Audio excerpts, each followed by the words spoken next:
Hello there, everybody. I hope you've all had a wonderful work week. You feeling a bit cookieless? Yeah, cookieless. Starting this month, Google has finally started to make good on its promise to deprecate the third-party cookie, and it has launched its first, albeit small, rollout of how companies are actually currently measuring users on the internet. We're now a couple of weeks into this sort of experiment that Google is now doing, restricting access to cookies for 1% of the people who use its Chrome browser. Just to put that into perspective, estimates for the number of people who actually use Chrome are around 3.2 billion people. 3.2 billion. So if it's really just 1% of that number, Google just killed off cookie access to about 32 million people, or roughly the population of California.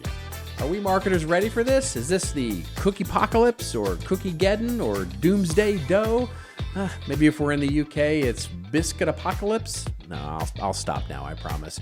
But what should marketers be doing? Like for the crumbling, I don't know, yeah, I told you I was going to stop and I didn't stop. See what I did there? You want to know more? Well, hang on, this is 5 minutes of what's new that might help you lead your marketing strategy. Let's open up the fortune cookie and let's roll.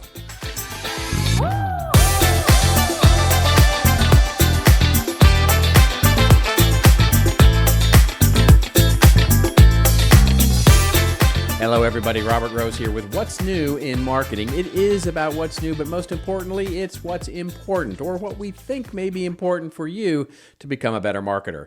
And if we can help you or your team with custom training or ongoing marketing education, well, get on over to contentmarketinginstitute.com.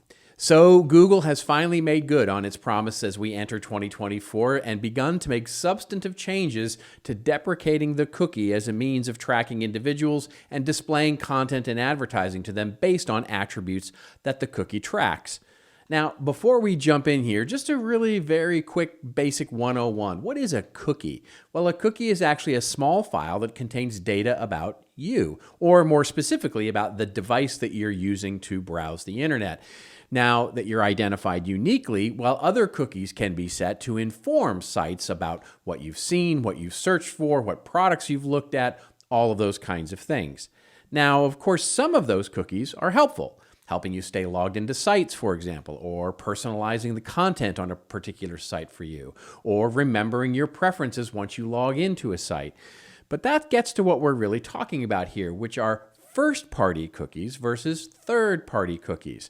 Because it's not just the site that hands over that cookie to you, it's the ads or the apps on that site that hand over cookies. So first-party cookies are given to you by the website that you're using.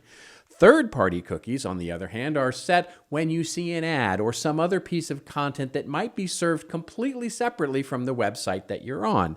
That's how you see that same ad for that same product that you've been seeing 100 times across all these different websites. So what we're really talking about here is the degradation or the deprecation of the third-party cookie when it comes to advertising. Now, if this feels like something you may have heard about for the last, 5 years or so, you have been hearing about it for the last decade. All the way back in 2013, Apple's Safari and Mozilla's Firefox began to restrict cookies from third-party advertisers. And a few years later, Microsoft and other browsers did the same. And that was interesting and helpful and even newsworthy at the time. But consider that Apple Safari has about 20% of the market share of browsers. Firefox and others make up the rest, and Google currently has 62% of the market share. So when it comes to browser usage, this was always the way the cookie was going to, yes, here comes again, crumble. Yeah, that's right. Anyway, what does it all mean? Well, it means that the world of advertising and marketing is about to change substantially. And it's not just big media buys over thousands of social or other publishing platforms. It will affect smaller B2B buys as well. There's been tons of work over the years to match up Google search advertising with B2B marketing and social platforms. Everything from account-based marketing to things that we're doing where we want to personalize content across sites. So we can measure and we can optimize all of those things, and we hope to what we want to do is target individuals as they come to our sites. So this is going to affect B2B publishers as well. Data is just starting to come in from Google as they launch this deprecation, and some researchers are suggesting that uncookied Chrome users appear to be monetizing about 30% worse than those with cookies. Now remember, that's publishing monetizing. In other words, they just don't know enough to serve personalized ads to them anymore. It's just harder to target them if we can't target that personal information. This is generally seen as good news, by the way, and it certainly matches my overall hypothesis that much of the cookie and data targeting type it was kind of smoke and mirrors anyway.